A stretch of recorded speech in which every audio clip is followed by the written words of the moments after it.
కూటమి ప్రభుత్వంలో చంద్రబాబు నాయుడు గారు ముఖ్యమంత్రి అయిన రోజు నుంచి తిరుపతి పరువు ప్రతిష్ట ఎలా దిగజారుస్తున్నారో లడ్డూ విషయంలో చూసాం. మొన్న మనుషులు చనిపోయిన విషయం మనం చూసాం. ఈ రోజు డిప్యూటీ మేయర్ ఎన్నికల్లో ఏ విధంగా మేయర్ మీద గాని అలాగే వచ్చిన కార్పొరేటర్ల మీద అలాగే దళిత ఎంపీ మీద దాడులు చేయటం మనం కళ్ళారా చూస్తున్నాం.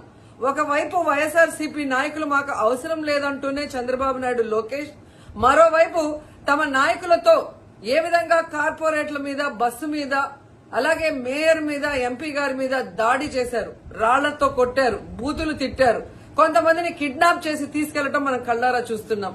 ఇవన్నీ కూడా పోలీసులు చూస్తుండగానే వాళ్ళ ప్రేక్షక పాత్ర వహించినప్పుడే జరగటం అనేది ఈ రాష్ట్రంలో లా అండ్ ఆర్డర్ ఎంత ఘోరంగా ఫెయిల్యూర్ అయిందో మనకు అర్థమవుతుంది. అండ్ పవన్ కళ్యాణ్ గారు మీ ఎమ్మెల్యే, జనసేన ఎమ్మెల్యే తిరుపతిలో ఎంత దిగజారిపోయి ఈ రోజు కార్పొరేటర్ని కిడ్నాప్ చేస్తున్నారో ఒకసారి గమనించండి. నిజంగా మీరు చెప్పుకున్నట్టు చంద్రబాబు నాయుడు, లోకేష్, పవన్ కళ్యాణ్ మాకు 93% సీట్స్ వచ్చినాయి మొన్న ఎమ్మెల్యే ఎంపీ ఎలక్షన్ లో అన్నారు.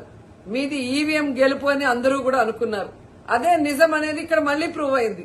ఎందుకంటే నిజంగా ప్రజల ఓట్లతో మీరు 93% సీట్లు సంపాదించుంటే ఈ రోజు ఒక డిప్యూటీ మేయర్ పోస్ట్ కి ఇంత రాద్ధాంతం చేసి ఈ విధంగా రౌడీజం, గుండాయిజం చేసి కిడ్నాప్ చేయాల్సిన అవసరం ఉందా అని నేను అడుగుతున్నా. మీకు దమ్ము ధైర్యం ఉంటే, ప్రజలు మీ పక్షాన ఉన్నారు, మీ ప్రభుత్వం సక్రమంగా పనిచేస్తుంది, ఇచ్చిన హామీలు నెరవేరుస్తుంది అని మీరు నమ్ముంటే ఈ కార్పొరేటర్లతో రాజీనామా చేయించి మీ గుర్తు మీద గెలిపించుకొని మీరు ఎన్నికలు జరిపించుంటే ప్రతి ఒక్కరు మిమ్మల్ని శభాష్ ఉంటారు. కానీ ఇక్కడ జరిగే ఒక డిప్యూటీ మేయర్ ఎన్నికలకే ఈ విధంగా ఒక మహిళని చూడకుండా మేయర్ ని ఏ విధంగా హ్యూమిలేట్ చేస్తున్నారు, ఆమె మీద దాడి చేస్తున్నారు, అలాగే ఒక దళిత ఎంపీ గురుమూర్తి గారి మీద ఎలా బూతులతో తిట్టి దాడి చేస్తున్నారో టీవీలో అందరూ గమనిస్తున్నారు. సో మీరు ఫెయిల్యూర్ అయ్యారు. ఈ 7 నెలల కాలంలో ప్రజలు మిమ్మల్ని అసహించుకుంటున్నారన్న విషయం తెలిసి ఇలా దిగజారుడు రాజకీయాలు, రౌడీ రాజకీయాలు చేయాలనుకోవటం నిజం కాదని నేను అడుగుతున్నా. ఒకవైపు ఎలక్షన్ కమిషన్ మేము రిక్వెస్ట్ చేస్తున్నాం, ఇలాంటి కూటమి ప్రభుత్వం చేసే ఈ దారుణాలకి ఫుల్ స్టాప్ పెట్టండి. ఎవరైతే ఈ రోజు దాడి చేశారు, బూతులు తిట్టారు, కిడ్నాప్ చేశారో ఆ తెలుగుదేశం, జనసేన నాయకులందరూ కూడా టీవీల్లో కనిపిస్తున్నారు.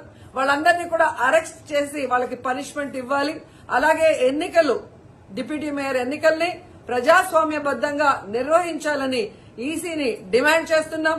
అలాగే చంద్రబాబు నాయుడు, లోకేష్, పవన్ కళ్యాణ్ కి తెలియజేసుకుంటున్నాం, మీకు ప్రజల పక్షాన